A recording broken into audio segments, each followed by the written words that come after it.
Tem uma história que eu escutei já há bastante tempo, mais ou menos lá por volta de 1985, 86, no Rio de Janeiro. Um cara que morava longe pra caramba, Madureira, e trabalhava em Niterói, tinha que pegar um ônibus, balsa, chegava em casa já só o bagaço. E uma certa noite ele estava voltando para casa, desceu da balsa ali na Praça 15, tinha que caminhar até pegar o ônibus, o 355, que não era juntinho ali, tinha que andar vários quarteirões. Então ele chegou no ônibus já morto de cansado, pagou lá a passagem, foi lá para os últimos bancos, sentou lá naquela última fileira que é aquele banco aberto assim, estirou os braços e cochilou. Ele acordou com um barulho, um alvoroço dentro do ônibus, aquele pessoal vindo em direção ao último banco, e aí ele percebeu o que estava acontecendo. Era um assalto. Três rapazes, três elementos armados, fazendo uma varredura geral no ônibus, levando tudo, e ele lá na última fileira, e os caras andando em direção a ele, e ele então ficou sem ter saída. E a única coisa que ele, na hora, lembrou de fazer foi começou a estalar os dedos e fazendo um ritmo de uma música. E aí ele começou a cantar a música. E faz tempo já que eu parei de tocar violão, tem pelo menos uns 15 anos, estou enferrujado pra caramba. Tentar aqui fazer a música que ele estava cantando nesse dia. Era mais ou menos assim. Quem pode lidar como o Senhor? Ele é poderoso para me guardar. Quem pode livrar como o Senhor? Ele é poderoso para me guardar. Quando os meus inimigos se levantaram contra mim, o Senhor estendeu... Tô enferrujado, gente. Estendeu sua mão. É mais ou menos isso daí. E aí ele nesse negócio, os três caras vinham em direção a ele e falaram assim: ó, para, eu vou te matar, para. E ele continuou cantando. E o Senhor, enfim. E aí, os caras, eu vou te matar. E um dos caras que estava lá nessa algazarra, um dos bandidos, olhou para ele e sentou do lado dele. Botou a arma assim no colo, sentou do lado dele. E os outros dois ficaram sem entender nada. E as pessoas que estavam no ônibus também ficaram sem entender nada. E aí o cara falou assim para ele. Era o líder daquela turma. Falou assim para ele: rapaz, continua cantando. Um dia eu estava na igreja também. Eu já fui da igreja, eu já fui assim como você. E os outros caras então ficaram ali naquela, sem saber o que fazer. E ele falou para esse cara, para esse chefe dos bandidos, olhou bem nos olhos dele e falou assim: olha, você pode voltar. Você pode voltar. Deus está esperando por você aonde você o deixou.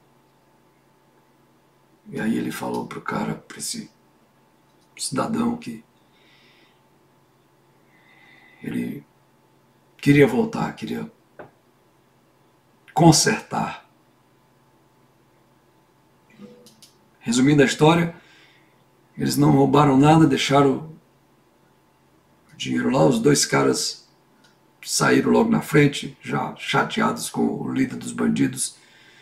Mas o líder dos bandidos naquele dia tomou uma decisão de mudar de atitude, de voltar. Por que eu estou falando essa história para vocês? Porque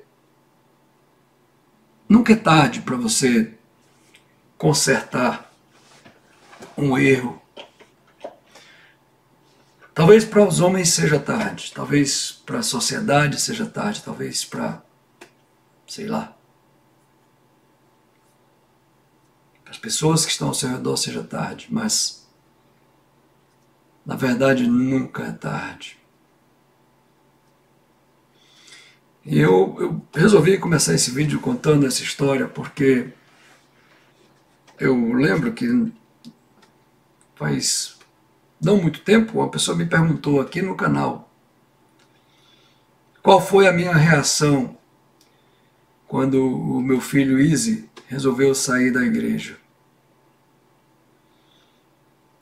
E eu respondi naquele dia qual foi a minha reação, mas eu acho que a pergunta correta, a pergunta mais cabível nesse contexto seria: por que o Easy saiu da igreja? Por que o Easy deixou? E eu não sei exatamente todos os motivos, mas eu sei um motivo.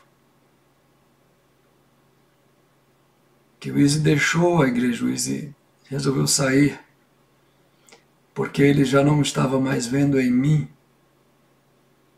um modelo. Porque ele já não via mais em mim alguém que realmente estava na igreja. Eu estava de corpo, mas de gestos, de atitudes, já não estava mais. Eu realmente errei muito, cometi muitos erros, muitos erros. Alguns desses erros vão estar comigo, as consequências estarão comigo pelo resto da minha vida.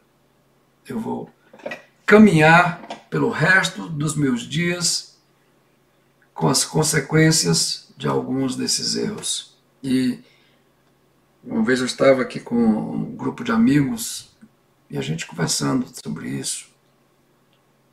E eu olhei para eles e eu falei: olha, eu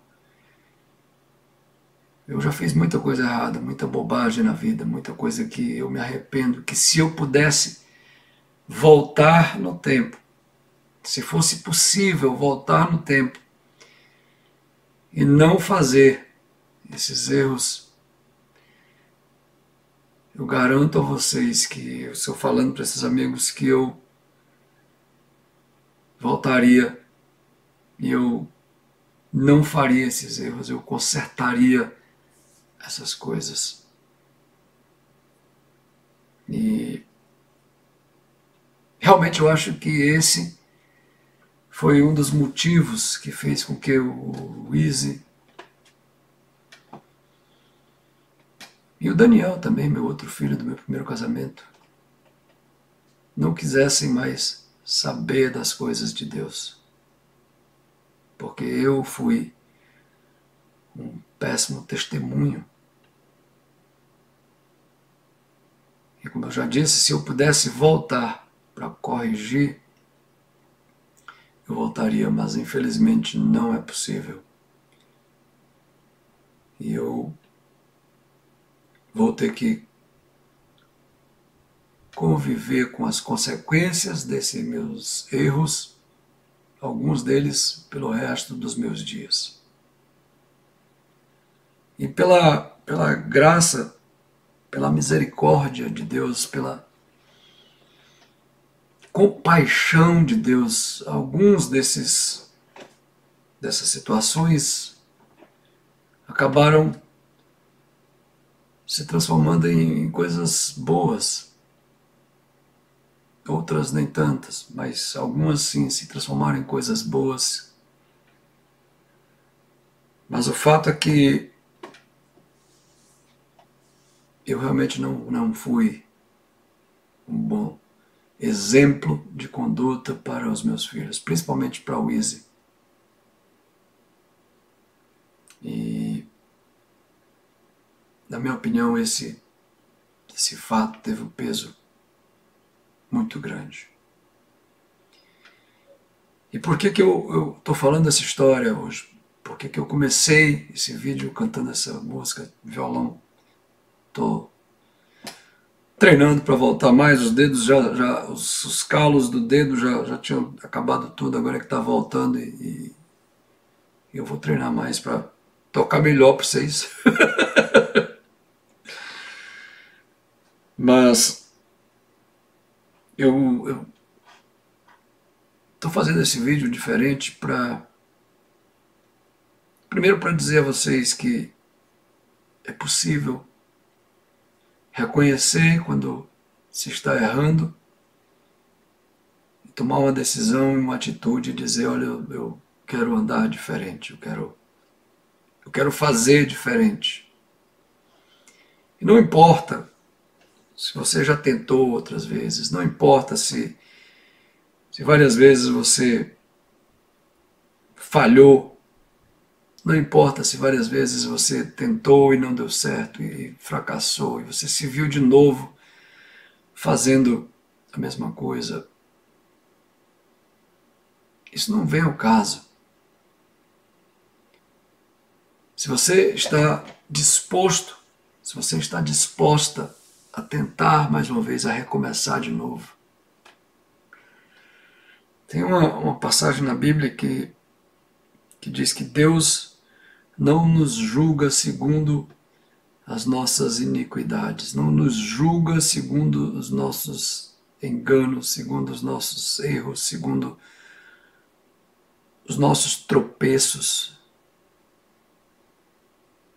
Não, Deus não julga assim. Mas antes Ele se compadece de nós. Está lá no livro de Isaías, do profeta Isaías. Assim como a mãe se compadece do filho, Deus tem compaixão por nós.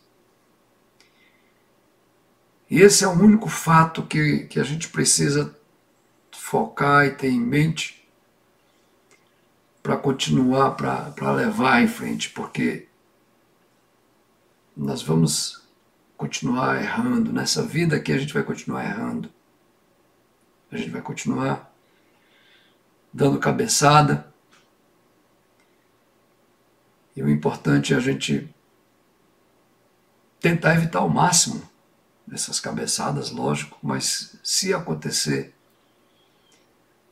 o importante é a gente ter humildade de reconhecer que a gente precisa de arrependimento, precisa de recomeço, precisa de um novo conserto. E Deus está sempre, sempre disposto a dar uma nova chance. Sempre disposto. As pessoas, elas são especialistas em acusar, em apontar o dedo. É muito comum isso. Eu estou lembrando aqui daquela passagem onde uma mulher foi flagrada em pleno ato sexual, ato de adultério, foi pega, levada à presença de Jesus, fez uma roda ao redor dela. E a história era a seguinte: essa mulher foi flagrada em adultério. A lei nos manda apedrejar pessoas que são apanhadas nessa situação. O que é que você diz, Jesus? Jesus não disse nada. E aí eles continuaram insistindo. E aí você vai ficar calado, você não vai dizer nada, você não vai tecer nenhum comentário, não vai dizer nada, vai deixar isso barato. A lei diz para a gente fazer assim, assim, assim. O que é que você diz sobre isso?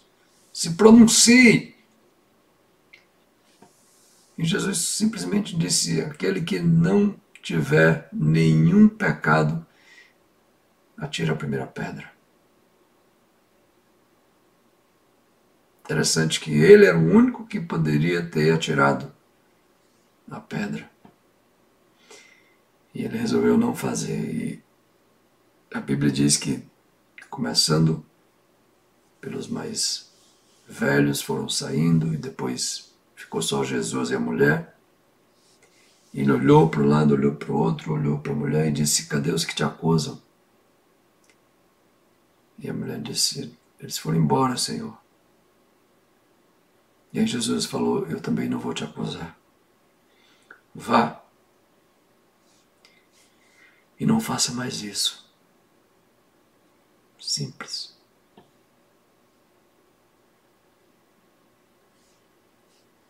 Então, a pergunta, como eu falei, eu acho que a pergunta cabível nessa situação seria: por que os meus filhos do meu primeiro casamento se afastaram de Deus?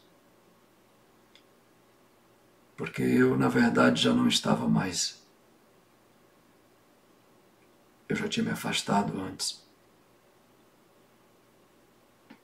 Mesmo estando na igreja, mesmo sendo pastor da igreja.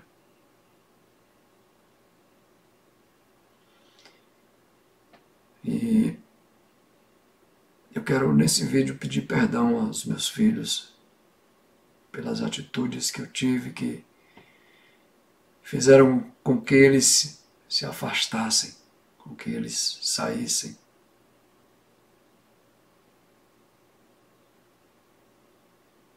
E eu quero caminhar numa nova direção.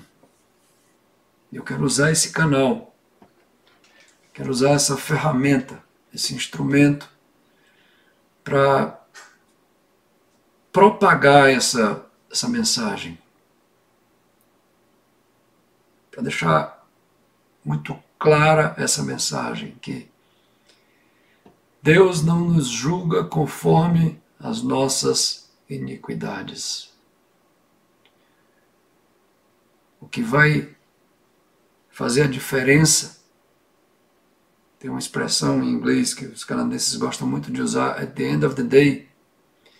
Isso significa, resumindo, o que vai fazer a diferença é o seu compromisso de tentar não errar mais, de tentar não fazer mais as mesmas coisas, de tentar não continuar no mesmo caminho, tentar continuar, não fazer as mesmas práticas. E eu sei que tem muita gente que vai sair desse canal. Eu tenho certeza disso, que tem muita gente que vai largar, que vai dizer: ih, esse cara aí tá... Muita gente com certeza vai fazer isso, mas se eu conseguir fazer com que pelo menos uma pessoa por vídeo, consiga entender a mensagem de um Deus de conserto, de um Deus que quer lhe ajudar a não cometer mais os mesmos erros. De um ser que quer caminhar junto com você, que quer lhe levar pela mão. Se uma pessoa entender essa mensagem em cada vídeo, já terá valido a pena. Tchau, gente.